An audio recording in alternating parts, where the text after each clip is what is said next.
Il y aura un avant-après Ilie Nastase sur le podcast. Quelle chance de recevoir le tout premier numéro 1 mondial historique au micro. Mettez un like ou 5 étoiles, ça nous aide comme jamais. Et c'est parti, bonne découverte et bonne écoute à tous. Let's go Ilie. Tu es né le 19 juillet 1946 à Bucarest, en Roumanie. Tu as commencé ta carrière internationale en 66 à 20 ans. Tu es entré dans la légende le 23 août 73. Cette date est mythique puisque tu es devenu le premier numéro 1 mondial de l'histoire du circuit ATP, créé quelques mois plus tôt en 72.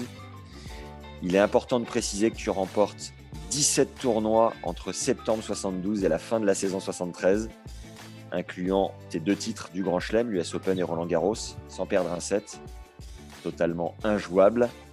Tu as gagné 3 autres titres en double majeur, l'US Open, Roland et Wim. Tu as soulevé 142 trophées simples et doubles confondus, ainsi que 4 fois le Masters de fin d'année. Surnommé le bouffon de Bucarest ou Nasty, tu as été un des joueurs préférés du public, que tu as séduit par ton style exubérant et ton apparente décontraction. Tu as été l'acteur de tellement d'anecdotes. J'espère que tu vas pouvoir nous parler de celle du chat noir à Roland-Garros en 77, ou celle contre McEnroe à l'US Open en 79, où tu lances à l'arbitre « Dites à Mac qu'il ne m'appelle pas fils de pute, mais monsieur fils de pute », ou encore le « Are you ready, Mr. H » Oui. au Master en 75, qui verra Arthur quitter le court. La fois où tu t'es peint le visage en noir pour être assorti à ce même compère. Tu as vécu des matchs de dingue avec des bagarres en tribune, le chaos total, ce qui entraînera la création du code de conduite de l'ATP. Les joueurs, eux, t'ont parfois snobé dans le vestiaire. Tu as été le tout premier sportif professionnel à signer un contrat avec Nike en 72. Tu as aussi une paire de chaussures Adidas, une des plus vendues et contrefaites de l'histoire à ton nom, la Nastase, avec ton visage sur la languette, la classe. Tu as pris ta retraite en 85, tu es membre du Tennis Hall of Fame depuis 91, ancien président de la Fédé roumaine, capitaine de Fed Cup. Je suis très heureux d'avoir une légende du tennis aujourd'hui sur le podcast. Et on va commencer pied au plancher. Ilie, est-ce que tu peux nous dire ce que ça fait d'être un pionnier, c'est-à-dire avoir été le premier numéro 1 mondial de l'histoire du tennis? Et tout ça que tu as dit, je ne l'ai pas fait exprès, c'est arrivé comme ça, même les résultats, même tout. Parce qu'en 72, ils parlaient beaucoup d'un classement ATP par le computer. Avant, c'était les journalistes comme toi qui faisaient les classements à la fin de l'année. Ouais. Donc, ils comptaient les grands slams et tout ça. Et il n'était pas toujours correct, ce classement. Mais il parlait dans les. J'ai eu les meilleures années cette année-là, 72 à la fin et 73. Donc, il est arrivé sans savoir que ça va exister ce classement. Et bon, j'ai eu une bonne année. Comme tu as mentionné tous les tournois que j'ai gagnés. Encore, je dis, je n'ai pas fait exprès, c'est arrivé comme ça. Et tu ne peux pas dire, cette année, j'ai gagné 12 tournois, 15, 2, 5. Ça arrive. Hein. Tu as une bonne période, comme tu peux avoir une mauvaise période. Donc, pour moi, c'était la meilleure période de ma carrière. J'ai gagné tout ce qui était sur le terre battue. Et voilà. Tu t'entraînais comme un dingue à ce moment-là? Non, tu sais, parce que tu as parlé aussi des tournois de Grand Slam en double. Pour moi, l'entraînement, c'était le match de double, parce qu'après le simple, je m'appelle une finale à Wimbledon en 72, je jouais le simple, double et double mixte. Donc, tout le monde me disait, il ne s'entraîne pas, il s'entraîne 10 minutes. Mais je ne pouvais pas m'entraîner 10 minutes parce que j'étais 3 heures, 5 heures sur le cours avec les doubles et les doubles mixtes. Et ça, j'ai appris beaucoup c'est les Australiens qui faisaient ça. Si tu regardes en arrière, Rod Laver, Emerson, tous les grands joueurs australiens, Roswell, ils sont tous des grands slams en double et en double mixte. Pour eux, c'était l'entraînement des matchs. On faisait, parce que l'entraînement, je jouais 5 minutes peut-être avec Connors, on rigolait. C'était pas un entraînement sérieux, quoi. Le double mix, tu jouais avec qui? Je jouais avec Rosie Casal, je gagnais 2 fois Wimbledon avec elle. Merveilleux. Qu'est-ce qu'elle devient? On sait, tu as des nouvelles ou pas? Et je ne sais pas, elle est à solite à côté de San Francisco, quelque part. Je vois un petit peu sur le Facebook un petit peu de photos d'elle, mais je n'ai pas de contact. La seule personne que j'ai de contact, c'est Connors. parce que je suis le godfather, son fils. Ouais. On se parle un petit peu. On peut reprendre au tout début. Est-ce que tu peux nous dire comment tu as découvert le tennis? J'ai découvert le tennis à 4 ans parce que mon frère qui a 12 ans plus que moi, 13 ans, il jouait déjà au tennis. Et on habitait, mon père travaillait pour la Banque nationale et la Banque nationale avait un grand stade de foot et de tennis. Et donc, ce stade, c'est le stade où on a joué tous les matchs de Coupe Davis, même moi et les autres avant moi. Et pour arriver à la maison, je dois passer les cours de tennis ou les trucs de foot. Donc, j'ai choisi le tennis parce que mon frère, il y avait tous les raquettes par terre, les balles de tennis et tout ça. Et voilà, j'ai choisi le tennis. À quel moment tu as compris que tu étais un peu spécial comme joueur? Je jouais en même temps le foot aussi. Jusqu'à 14 ans, je jouais le foot. Et un jour, le coach, l'entraîneur de foot, il m'a dit, si tu restes au foot, je te donne un petit chocolat. Et comme l'entraîneur de tennis était à côté, il a dit, je vais te donner une grande chocolat. Voilà, j'ai dit, je vais au tennis parce que je préfère les grands. Je l'ai dit au monsieur de foot, il dit, vous savez, j'aime bien aussi les grands chocolats. Donc, je resté au tennis. Et en plus, tu sais, j'avais des blessures tout le temps, les bleus, parce qu'au foot, tu te cassais un petit peu, voilà. Au tennis, non. Est-ce que tu te souviens le moment où tu as rêvé de devenir professionnel? Mais mon premier tournoi, c'était en Grèce, mais c'est pour les enfants 14-15 ans. Et puis à Roland-Garros, je suis arrivé très tard. La seule chose que je regrette dans ma vie de joueur de tennis, c'est que je n'ai jamais joué les grands slams des juniors. Donc, ils ne m'ont pas laissé partir jusqu'à 19 ans et demi. Quand j'avais 19 ans et demi, on a fait un match de Coupe Davis à Roland-Garros contre la France, contre Geoffrey Darmon. Et c'est là qu'il y avait M. Lacoste, tous les mousquetaires. Ouais. Et M. Lacoste est venu dans les vestiaires après mon premier match contre Geoffrey, je pense. Oh, voilà. Et il m'a dit, comment tu joues ce tennis? Où tu as appris tout ça? Je dis en Roumanie, est-ce que tu es un entraîneur? Je dis non. Vous voulez que, il parlait comme ça, vous voulez, M. Nastas, que je vais engager un entraîneur parce que j'aime beaucoup votre façon de comment vous jouez au tennis. Tous les balles courtes, les lobes liftés. Et voilà, et le lendemain, pour le match de double, je jouais le premier match avec une chemise Fred Perry, un pantalon Strazinger, chaussures, je sais pas. Et le lendemain, il m'a amené 20 chemises Lacoste, pantalons, chaussures, tout ça. Et depuis là, j'ai apprécié beaucoup. Et en plus, après le match, on a perdu 3-2. Il m'a dit, qu'est-ce que tu fais après? Parce qu'il y a Roland Garros dans une semaine ou deux. J'ai dit, je retourne chez moi parce que je n'ai pas d'argent de rester à Paris. Il m'a payé tout, M. Lacoste. Je ne l'ai jamais dit ça. Et voilà, s'il était comme ça, peut-être que je n'arrivais jamais au joueur de tennis. Et je jouais en simple, je passais 3 tours. Je sais que j'ai battu Codé chez Maioli en italien et j'ai perdu contre Drysdale. Et en double avec Ion Chiriac, on a fait la finale. On a perdu contre Grebner et Ralston. Et voilà, c'était comme ça que le lancement, c'était comme ça. Et je remercie toujours M. Lacoste et sa famille parce que. Et il t'a payé tout? Il t'a payé. Oui, il m'a payé tout. Et en plus, quand Connor jouait avec sa raquette, chaque année, quand j'arrivais à Roland Garros, il m'appelait Elise, s'il te plaît, est-ce que tu peux dire à Jimmy de déjeuner avec moi et ma famille? On était au truc là, l'immeuble Walter, il avait un appartement là-bas, pas loin de Roland Garros. Et on allait chaque année déjeuner avec M. Lacoste, on avait le même menu. Voilà. Et c'est comme ça. Et voilà, je le remercie chaque jour que je vais mourir. Parce que sinon, je retournais en Roumanie, peut-être que je ne sortais plus jamais. Et voilà. Incroyable. Et je n'avais pas même la finale. Donc, la finale de double m'a donné beaucoup d'ailes. Et aussi, les simples 3 tours à Roland, 2 tours à Roland Garros la première fois, c'était quelque chose pour moi à l'époque. Mon premier Wimbledon aussi à 20 ans. À Wimbledon, je suis allé à 20 ans. Donc, pour moi, pour attraper les autres joueurs de mon âge, Smith, tous les autres que j'étais à l'époque, c'était difficile parce qu'eux, ils avaient déjà 4 ou 5 Wimbledon de juniors. Voilà. Ouais. Tu disais que tu jouais au tennis en pantalon. Tu te souviens la première fois que tu as mis un short?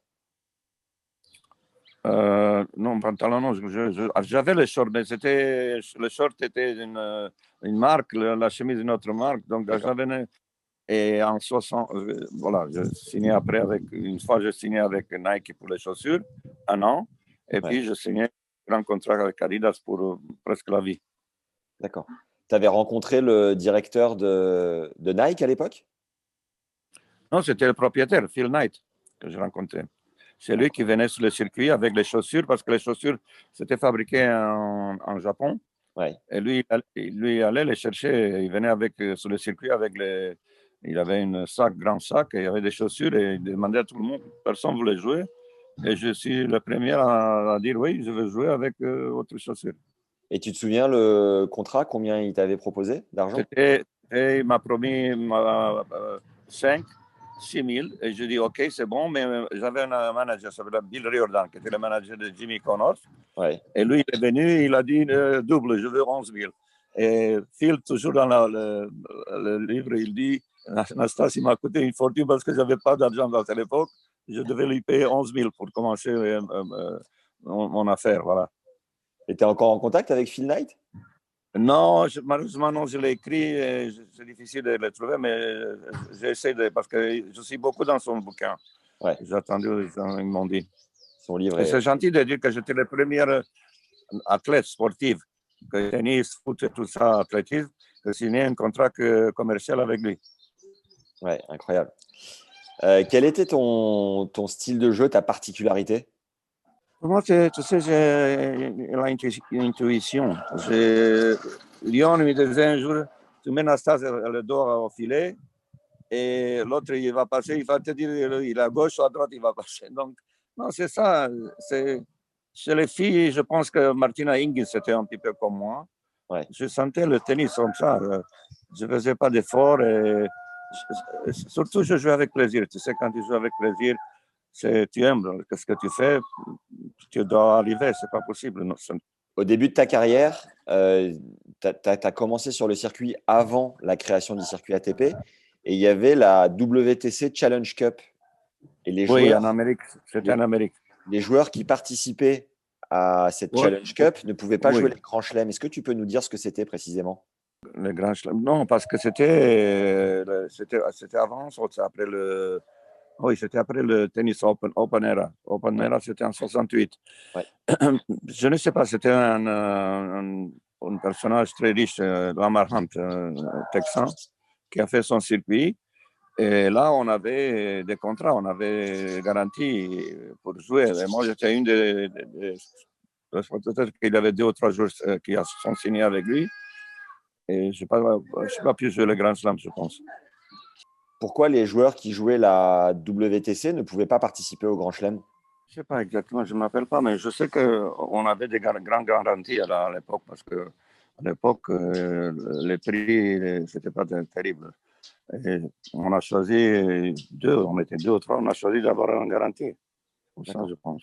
Ok.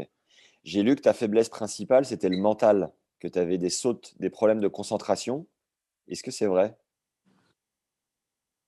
Non, j'avais pas. Moi, quand je jouais l'entraînement, je faisais la même chose. J'aimerais bien rigoler, tout ça. Et, d'ailleurs, Connors, qui jouait en double avec moi, on s'entraînait beaucoup ensemble. Un jour, il m'a dit, Nasty, après aujourd'hui, je vais même entraîner avec toi. Je dis, mais tu es malade, qu'est-ce que tu as? Parce que je lui faisais les balles courts, lob, il n'aimait pas. Il aimait s'entraîner exactement qu'est-ce qu'il avait besoin, parce qu'il ratait beaucoup un coup droit. Donc, moi, je le faisais amortir, lob, tout ça. Il m'a dit, après-demain, après ce jour-là, on va s'entraîner ensemble. Je lui ai dit, mais tu es malade, pourquoi? Parce que tu te moques de moi, tu me bats 6-0, 6-0, c'est pas. Et ma confiance, il va disparaître. Je préfère jouer une demi-heure mon coup droit, m'entraîner, et puis quand je rentre sur les coups, je vais faire bien. Et avec toi, je rigole et je ne peux pas me concentrer. Voilà. Et quand je rentrais sur les cours, j'étais la même chose. Je faisais la même chose. C'était pas, tout le monde dit, il faisait exprès, énerver les joueurs. Non.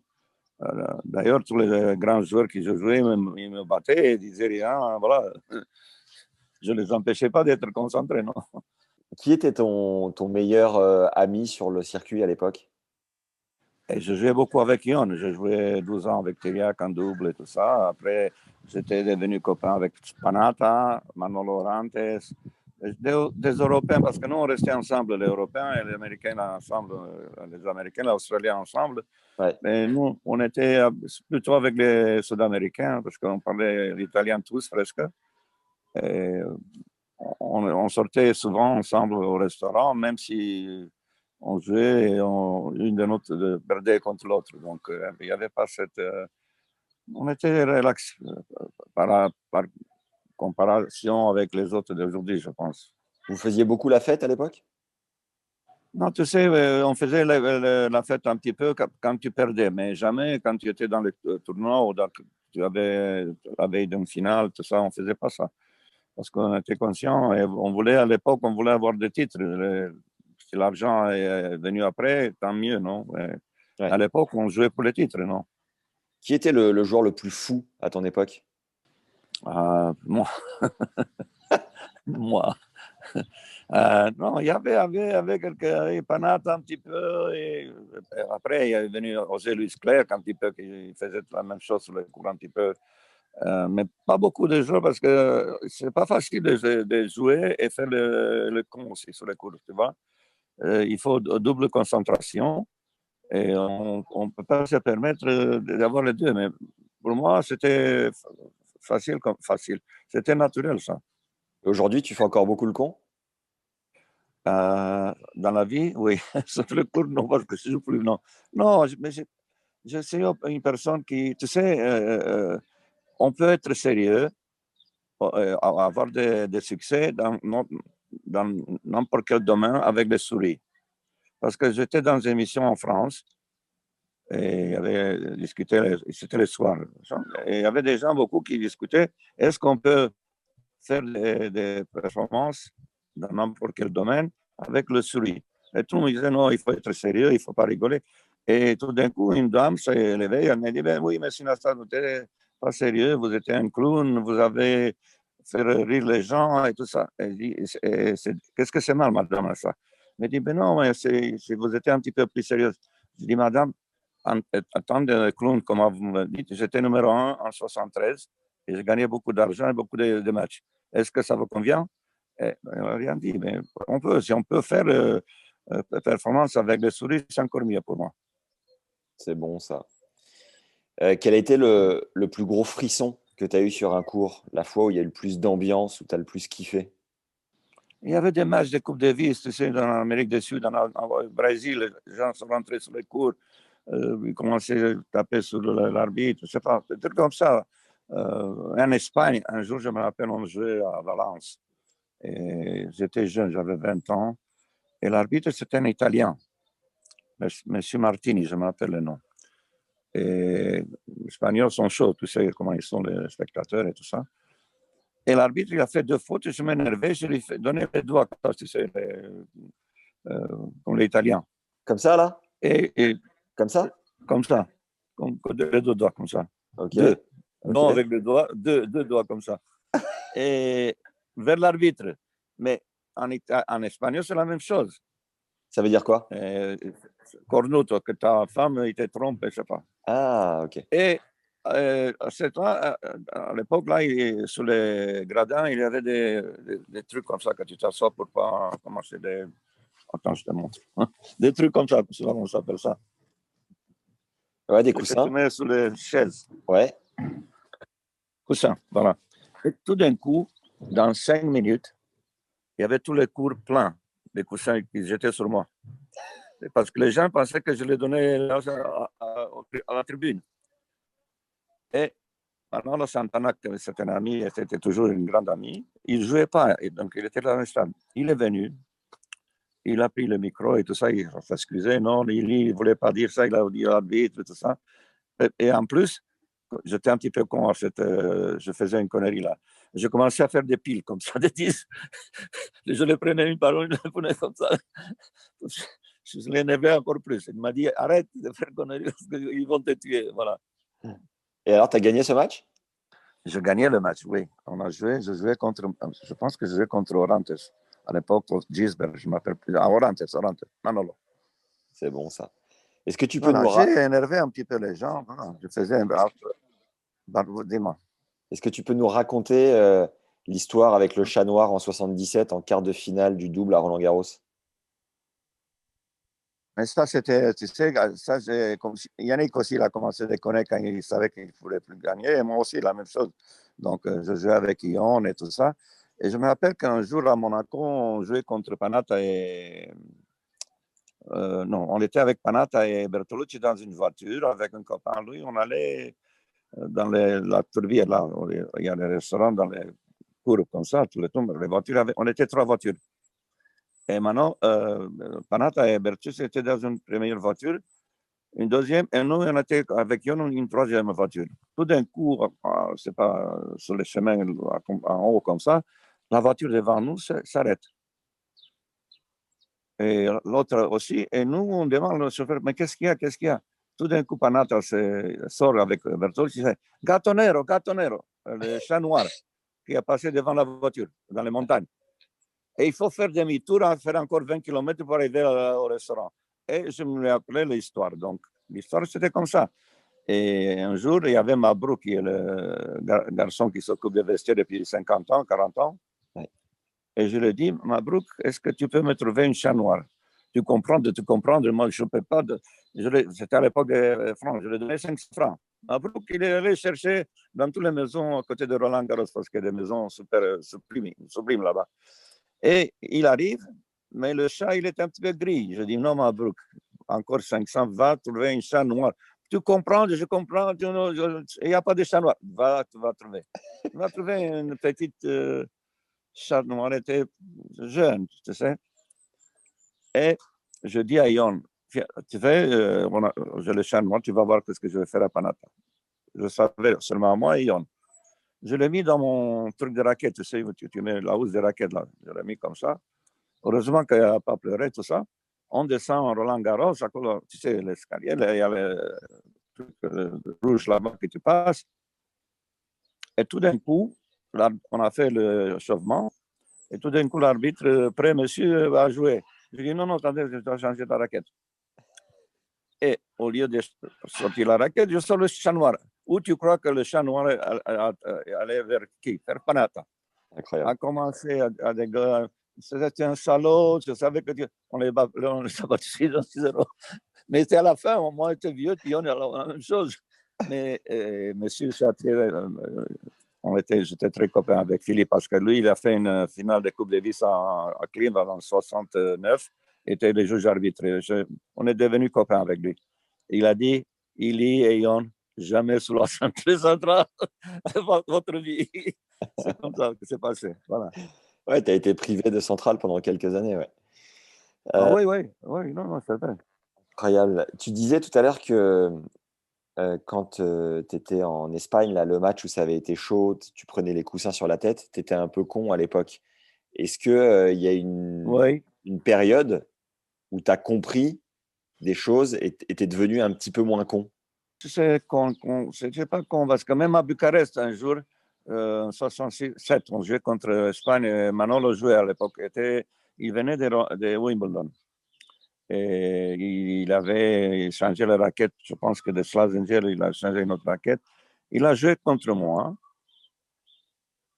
9 jeux, je l'ai gagné 6-0, 3-0. Et l'entraîneur s'appelait Jaime Bartoli.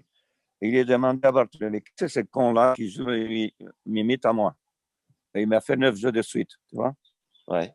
Et il s'énerve et il jette une balle de tennis dans la foule. Je te jure, toute la tribune a commencé à descendre. Et là, moi et Yon, on a fait la même chose qu'il a fait plus tard, on ne savait pas, à Valence, tu vois. À Valence, c'était 69 et ça, c'était en 67. Donc, ça peut arriver, ça, des choses comme ça, on peut. Bon, de connaître une chose et d'être méchant, une autre chose. Je pense que la différence entre moi et McEnroe est que moi, je faisais les choses en rigolant. Lui, il était sérieux. Il cassait les bouteilles, les arbitres. Quand tu le fais avec une souris comme ça, ça passe mieux, je pense. Ouais, c'est sûr. Est-ce que tu peux nous raconter le match contre McEnroe où tu as dit à l'arbitre, dites à Mac de dire. Alors attends, Non, il m'a dit son of a bitch, il m'a dit. Ouais. Moi, je lui ai dit, monsieur le son of a bitch. À l'arbitre. Monsieur enculé de ta mère. Et Oui, pourquoi C'était quoi l'histoire? l'histoire, c'était que moi, j'étais à la fin. Et j'avais un entraîneur qui s'appelait Roy Emerson. Il m'entraînait, je pense que c'était en 79, j'avais 33 ans. C'est les premières US Open que McEnroe a gagné, je pense. Ouais. Ah oui, c'est 69 parce que 79, pardon. Il a battu Vitas en finale. Et à moi, il était au 3e tour, il m'a battu au 2e. Et je voulais l'énerver. J'ai commencé, j'étais pas prêt, voilà, des trucs comme ça. Et il s'énervait. Et il disait, arbitre, je veux que vous donnez les pénalités, vous sortez des cours. Et bon, une fois, 2 fois comme ça, l'arbitre dit, OK, scratchez, mais tout d'un coup, il y avait la police qui rentrait dans les cours. C'était un match de soir, je m'appelle, parce qu'à US Open, ils font 2 matchs, un match de femmes et un match de mecs le soir. Et tu sais, il y avait le stade full, 15 000 spectateurs. Et comment je pouvais le battre? McEnroe était beaucoup plus jeune que moi. Et je vais l'énerver. Je commence à marcher doucement. L'arbitre, vous avez, je ne sais pas combien. Non, c'est comme ça que je marche parce que c'est vieux. Ça a commencé comme ça. Il m'a foutu dehors et tout le stade a commencé à descendre.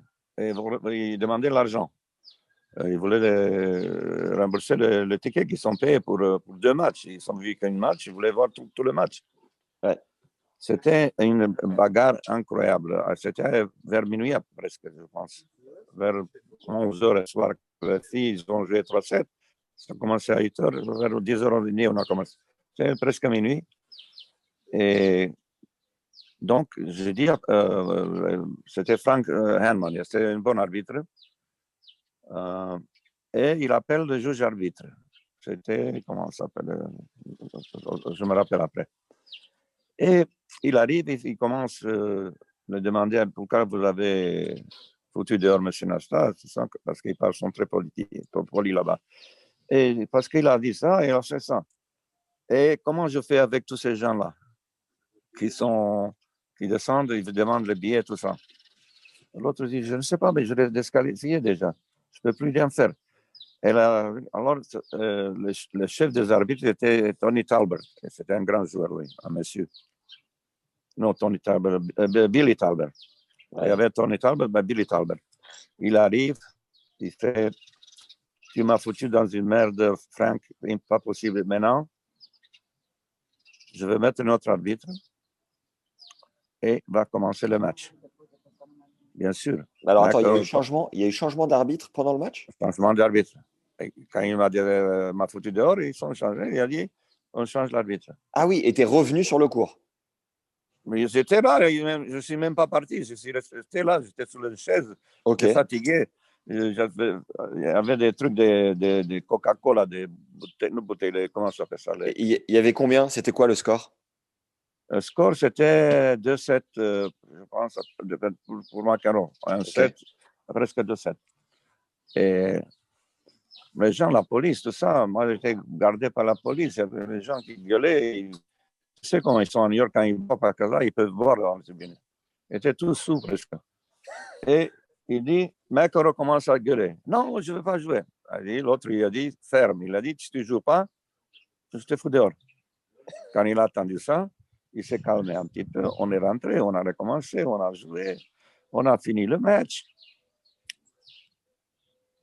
C'était presque 1h du matin. Et à côté de Flashy Meadow, il y a un village qui s'appelle Douglaston, où McEnroe il est né. Okay. Et comme on était tard, on n'a pas mangé parce qu'on mange très peu avant le match.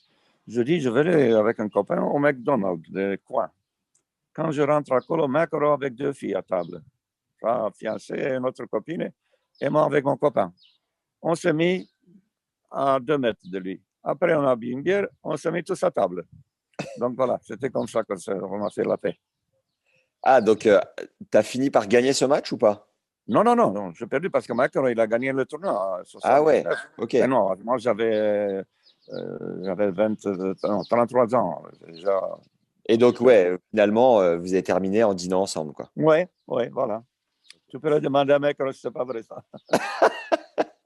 Si tu veux bien nous mettre en contact avec John, avec plaisir. Oui, oui, oui, mais non, je ne sais pas le numéro, mais tu le trouves avec, tu sais, Mansour Baramis, tu le trouves avec Mansour, il a. Ok. Mansour ne joue pas. Tu jouais pas beaucoup l'Open d'Australie? Je jouais une fois, mais je jouais quand j'étais vieux, à la fin. C'était sur Parce gazon qu'on avait, plutôt ou c'était plus sur on n'avait gazon? même pas d'argent pour aller là-bas, on était loin. Et voilà, on était, je sais pas, pour moi, le tournoi le plus important, c'était Roland Garros. Ouais. Parce que je commençais le tennis sur terre battue, pardon, comme tous les Européens. Et comme pour exemple, pour les Anglais, Wimbledon, les Américains, US Open, ça comptait le plus, c'était Roland Garros. C'est- Mais à peu à peu, au fur et à mesure, il faut savoir jouer sur l'herbe aussi, parce que US Open, je gagnais sur l'herbe, par Ouais, exemple. ouais. C'était pas ciment à l'époque, en Ah 72. oui, incroyable. C'était quoi la spécificité Voilà. de Roland Garros? Pourquoi t'aimais autant ce tournoi-là? J'aimais beaucoup parce que le terrain était très lent. Si tu, si tu, je pense qu'en France, partout, en dessous des terres battues, il y a du sable. Et il est très, très lent, le cours, tu vois. Et à l'époque, aussi, il avait joué avec la raquette en bois et avait les balles ils étaient très grands. Ils n'étaient pas comme les balles maintenant rapides, tu vois. Et Ouais. moi, je courais très bien, j'avais des réflexions et tout ça. Et j'aimais jouer Roland Garros. D'ailleurs, aussi, j'aimais beaucoup jouer à Monte-Carlo. J'ai gagné 3 fois à Monte-Carlo. C'est un double. Rome, 2 fois. C'était en Espagne aussi, à Barcelone. C'était terre battue lente. Le public, tu le trouvais comment? Le public, quand je jouais à Rome, parce que j'habitais un an avec Yon à Rome, quand je jouais contre des étrangers, j'étais italien. Et, tout bon. Et quand j'arrivais, j'ai regardé le tableau et je voyais premier tour anglais, deuxième allemand, troisième, je ne sais pas quoi, quatrième italien, c'est pas bon. Alors, c'était tous contre moi, mais quand je jouais contre des étrangers, j'étais l'italien. Et le public à Paris? Non, à Paris, la même chose. Au début, ils ne m'aimaient pas, mais quand je commençais à faire, ils m'ont vu jouer comme ça, c'était des balles amorties, tout ça. Et bon. Et le public de Ranga, c'est difficile, tu sais. Ouais. Il n'est pas facile. Et Wimbledon? Et Wimbledon, qu'est-ce que tu ressentais? à Wimbledon, j'étais aimé. J'étais aimé à Wimbledon. Mais aussi, c'était pour moi difficile. C'est que pour commencer à jouer à 20 ans sous l'herbe, ça m'a pris beaucoup de temps pour m'accommoder. Voilà. Tu étais en contrat avec Adidas pour les chaussures à petit picot? Non, en 73, j'ai signé. Après Roland Garros, j'ai signé avec Adidas. Seulement un an? Je jouais avec Springcourt à l'époque. C'était une chaussure française. D'accord. Et, euh, et en contrat avec Adidas, ça a été combien de temps? J'étais depuis 73 jusqu'à l'année passée. C'est terminé là? J'ai terminé parce que, tu sais, maintenant, je suis plus dans la. Tu sais, c'est comme ça. Il voulait avoir que Stan Smith, et il voulait avoir, je sais pas qui, dans les autres sports, on était trop nombreux peut-être, je sais pas. Toutes les paires de chaussures Nastase, tu as gagné de l'argent sur toutes les paires de Bon. chaussures. Ah oui, j'avais 2,5% sur tous les ventes. Je sais pas, c'était 2 francs et demi, 5 francs à l'époque, je ne me rappelle pas comment ça. Mais c'était sur pourcentage. Et aussi, j'avais une garantie parce que si la garantie était. On vendait moins de chaussures que la garantie, ils me payaient la garantie. Si vous vendez plus que la garantie, je gagnais beaucoup plus. Tu sais combien de paires de chaussures ont été vendues? Plus de 2-3 millions, mais le premier million, je sais que M. Dassler, qui était Horst Dassler, le propriétaire, il m'a fait une chaussure, ils l'ont mis dans une bande d'or.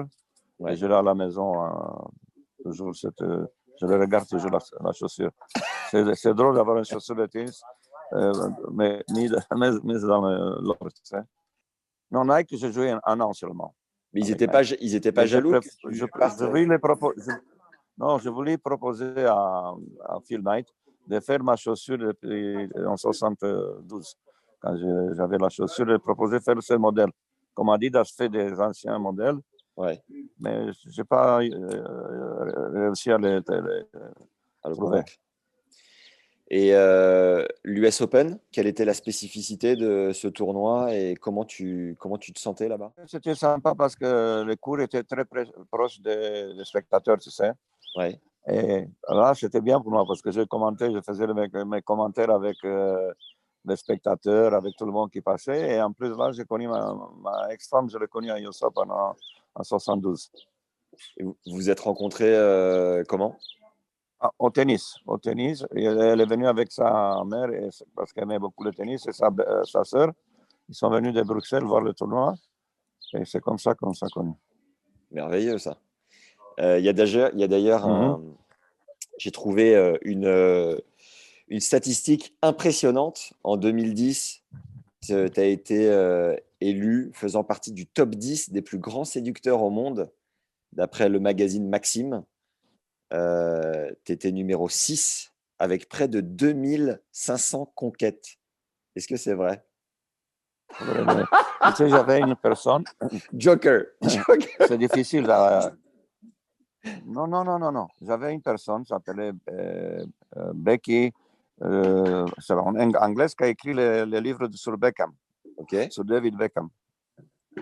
Elle voulait écrire le bouquin sur moi. Et elle est venue, à l'époque, j'habitais en France, dans la campagne, à côté de Sens, là, et j'avais un super château là-bas. Elle est venue pour l'enregistrer exactement. Elle avait aussi des journaux, des coupures de journaux anglaises. Ouais. Et j'avais un fan club avec les filles étaient à l'école 12 et 14 ans, c'était pas des filles. Et tout d'un coup, on demande, on arrive sur les filles, combien de filles j'ai eu ça. Ah, il faut me dire parce que j'ai vu, oui, tu as les coupures ici, tu sortais là-bas, tu verrais là. Je dis oui, mais je sortais quand je perdais, je ne suis jamais sorti quand j'étais dans le tournoi encore. Elle dit non, mais je sais combien tu crois. Je dis non, mais je ne sais pas dans ma vie, 400, je dis comme ça. Et elle fait non, non, c'est pas possible. Je l'ai compté moi, dans les journaux, non, c'est pas possible. Je te dis, moi, je sais mieux que toi.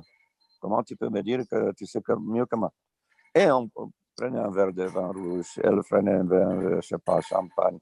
Et on commençait à enregistrer comme ça. Et premier jour, à 3 jours, troisième jour qu'elle est restée 3 jours chez moi là-bas, elle me dit, finalement, je t'en prie, dis-moi, dans ta tête, là, il faut penser très fort.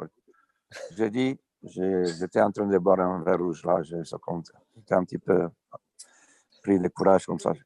Becky, oui, oui, regarde, je t'ai menti jusqu'à... Mais aujourd'hui, je veux te dire la vérité. Mais je veux. Écoute, j'ai écrit, c'est 2500. Tu sais qu'est-ce qu'elle dit? Elle dit, c'est ça que je voulais attendre de toi. Parce que comme ça, on peut vendre le bouquin. Je lui dis, mais écoute, le bouquin, c'est ma autobiographie. Si je dis ça, c'est que je me mente en moi. Non, non, c'est bon, vas-y, c'est bon. Et le titre, c'est comme ça, 2500 francs. Et D'accord. c'est pas vrai, voilà. Est-ce que tu as vu le documentaire Netflix sur Villas? Yon m'a dit qu'il n'est pas bien avec la santé, tout ça, il est à Monaco, mais je n'ai pas vu et je ne vais pas le voir. Non. Et là, je vais faire aussi mon truc là. Il y a quelqu'un qui m'a proposé Netflix pour faire ça. Et je suis en train ils sont en train de négocier avec Roland Garros, Wimbledon et US Open pour qu'on filme là-bas un petit peu. Ok. Est-ce que tu peux nous raconter le match où tu as dit à Arthur Ashe, Are you ready, Mr. Ashe? Et il a décidé de quitter le court. Tu vois, avec Arthur, j'étais très bon copain parce qu'on a joué beaucoup en double et tout ça. Et je vais te raconter deux histoires avec lui, 3 histoires. Ça avec Stockholm, parce qu'il sortait avec une blonde, tout ça, et je l'appelais Salt and Pepper. La fille était Salt parce que lui était Pepper. Donc il acceptait tout ce moi. Mais sur les cours, il s'énervait très vite. Donc je l'ai fait énerver, mais j'ai fait un geste quand même honorable. J'ai accepté de lui donner la victoire parce que j'ai fait le con. Donc, tout ça, tu vois. Et la première fois que j'accepte ça, Et puis, je devais battre Villas et Panata dans le groupe pour aller en finale. Ouais. Donc, je risquais beaucoup. Et après, en finale, je jouais contre Borg. Et notre histoire, on était à Yosop, non, à Yosop, on était dans un tournoi à Columbus, Ohio. Et là-bas, tous les gens, 90% sont des personnes de couleur. Ouais. Et on était en finale contre Feedback et je ne sais pas quoi. Et Connors, qui était mon copain, il devait jouer la finale de simple après. Il m'a dit, Nasty, non, Arthur, il est rentré dans le vestiaire, il demande à Connors, tu as vu Nasty? Non, je n'ai pas vu. Et comment? Dans 10 minutes, on doit jouer, un quart d'heure, on doit jouer. Et j'étais dans les toilettes avec Eddie Divs. Car lui, il a dit, à l'époque, il y avait la règle que les deux joueurs de double doivent avoir le même équipement, même couleur d'équipement. Tu sais? Ouais, ouais. Presque. Blanc, j'ai un blanc de couleur. Et il a dit, Divs, comment vous allez jouer? Je dis en blanc, tous les deux, un petit peu bleu sur les côtés. Il a dit, Nasty, il faut que tu te peins comme Arthur. Tu vas voir que Arthur, il va aimer ça. Enfin, comme il faisait chaud, il faisait un mois de juillet à août, je ne sais pas quoi. Une chaleur en Amérique, il fait très humide là-bas. Ouais. Quand j'ai sorti de vestiaire, a commencé tous les trucs noirs coulés sur ma chemise, tout ça. Et Arthur, quand il m'a vu, il a commencé à rigoler tellement. Il n'a plus rentrer sur les cours. On est rentré une demi-heure, il nous a attendu. Et quand on est rentré, on est rentré chaque main en main, tu sais, parce qu'il voulait faire ça. Et tous les spectateurs se levaient, ils ont commencé à applaudir. Et c'est comme ça que c'est passé. C'est bon, ça. Et une autre fois, on a joué en double à Tokyo. Et là-bas, il y avait un mec à la ligne de fond qui faisait toujours des fautes. Et Arthur, à l'époque, était le directeur de l'ATP. Et moi, je m'énervais, j'ai insulté l'arbitre. Il m'a dit, si tu insultes encore, je vais te donner une amende. Et je dis, à moi, idiot, je joue une W, comment? Je vais arrêter si tu veux me donner une amende. Et finalement, je dis, je ne savais pas, je l'insultais en anglais, en roumain, en toutes les langues, les arbitres japonais, tu sais, Ouais. et comment ils sont les yeux un petit peu comme ça. Je les faisais avec les mains comme ça, je voulais ouvrir, tout ça. Et tout d'un coup, on change, et je dis à l'arbitre, je fais une boîte d'allumettes. Et l'arbitre fait, mais tu es malade, qu'est-ce que tu fais faire avec des boîtes d'allumettes? Je dis, tu vas voir. Je sors une allumette, je les casse en deux, je les mets une ici. Et il a dit, demain, tu vas voir payer $800. Je dis, oh, ça vaut le coup, $800, c'est bien. Voilà, ça, comme ça avec lui, j'étais pas méchante avec Arthur, c'est ça, on était copains. Mais je l'énervais et je l'ai chatouillé comme ça, tu sais. Ouais. Les autres joueurs, il ne laissait même pas la parole parce qu'il était très sérieux. Il avait un bouquin avant le match, il lisait, tout ça. Il était une personne posée, quoi. Ouais, ouais. Tu dis que c'était un des joueurs les plus cultivés du circuit à l'époque. Aussi, il s'est impliqué un petit peu dans la politique, tu sais, ouais. Pour les gens de couleur. Toi, tu jouais. Et tout ça. Ouais. C'est lui qui a trouvé Yannick à Hyundai. Yannick vient. Ouais, c'est lui qui l'a trouvé. Ouais. Tu jouais à une époque où il n'y avait pas beaucoup d'argent sur le circuit, mais tu as quand même gagné plus de $2 millions. Qu'est-ce que tu penses de ce montant? Moi, je regrette beaucoup. Tu sais pourquoi? Parce que les joueurs avant nous, Lebre, tout ça, ils sont faits pas assez d'argent. Moins que moi. Ouais. Et tout le monde me dit, est-ce que tu regrettes aujourd'hui que les gens font... Non, je ne regrette pas parce que dans 10 ans, ça va être quelqu'un qui va faire peut-être beaucoup plus d'argent que Djokovic, que Nadal, que Federer. Ça ne va pas régresser. Donc, moi, je suis content de ce que je fais. Je pouvais entrer dans l'époque qu'il n'y avait pas du tout d'argent. Donc, il n'y avait pas de sponsors d'équipement et tout ça. Donc, pour moi, c'était suffit. Donc, tout le monde me demande combien tu as fait. Je dis, je ne sais pas combien je fais, je sais combien j'ai dépensé. Parce que, voilà, j'ai eu une bonne vie. Les autres avant moi, ils n'ont pas eu cette chance. Donc, je ne vais pas comparer. Comme je jamais veux comparer les champions. Les champions sont tous à leur période. Chacun avec son style, chacun avec comment ils jouaient. Donc, on ne peut pas les comparer. Donc, tous sont des champions dans notre époque. Et je ne vais pas comparer ni en foot, maintenant je vais comparer Maradona avec Pelé, Pelé, je ne sais pas avec qui. Les autres sont tous des champions. Tu sais combien tu Moi, c'est dépensais? comme ça que je vois. Tu dis que tu sais combien tu Non, à dépensais. l'époque, non, mais à l'époque, je ne sais pas. Des fois, nous a payé l'hôtel, tout ça, on sortait un petit peu. Je ne s'achetais pas des voitures, je n'étais pas en fou des affaires, tout ça. Tu sais, on jouait 33 tournois par an. Donc, on était presque toute l'année sur le circuit. On n'avait pas les trucs, les seules choses qu'on était, tant qu'on avait, c'était Noël et Nouvel An. Parce qu'en janvier, ils commençaient les autres tournois, Australie, tout ça. Ouais. Quel est le conseil numéro 1 qu'un coach t'ait donné? Le conseil qui t'a le plus servi? On m'a dit d'aimer ce que je fais. D'aimer ce que je fais. Et j'ai aimé, je lui ai dit, mais j'aime déjà ça. Il a dit, continue à aimer, tu vas voir. C'est tout. Parce que le talent, on voit un joueur qui a le talent. On voit tout de suite. Et puis, sont arrivés les résultats assez vite pour moi, donc c'était bien. Et si tu devais coacher aujourd'hui un jeune de 12 ans, tu lui dirais quoi? Le secret, c'est quoi? Le secret est de regarder beaucoup le tennis avant de commencer, parce qu'il y a des gens, des parents qui disent, voilà, tu as 5 ans, on va te mettre la raquette en la main, va jouer au tennis. Et le gamin n'a jamais vu qu'un match ou qu'un joueur, ou peut-être qu'il n'aime pas le tennis. Il faut le laisser choisir. Parce que l'enfant, le jeune, quand tu es jeune, tu veux faire beaucoup de sport. Foot, ça. À la fin, tu sais ce que tu aimes le plus. Et ça, tu vas faire, c'est sûr. Ouais. Tu as des anecdotes sympas avec Roger, Rafa ou Djoko? Non, je n'étais pas connu, j'étais trop jeune pour moi. Mais j'aime bien, je les respecte, et eux aussi pour moi. Donc, voilà. Lequel tu préfères regarder jouer? C'est dur à ça. Mais comme je disais avant, c'est des styles différents, tu vois. Euh, pour moi, parce que, bon, j'aimais bien au service volé, c'est peut-être Federer. Mais Djoko, il est un grand joueur aussi. Il faut bien jouer pour gagner ce qu'il gagne. Il faut aussi, non? Comme fait Nadal, la même chose. Tout le monde dit qu'il joue de fond des coupes. Il a gagné 10 fois Wimbledon, Roland Garros. Il faut faire jouer, il faut les copier si tout le monde dit que c'est facile à jouer. Est-ce que c'était une bonne expérience d'être président de la Fédé roumaine? C'était parce que tu sais,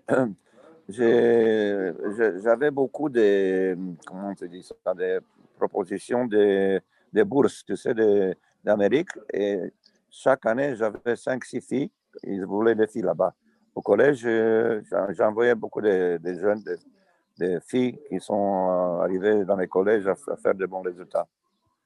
C'est ça mon plaisir, voilà, parce que autrement. D'accord.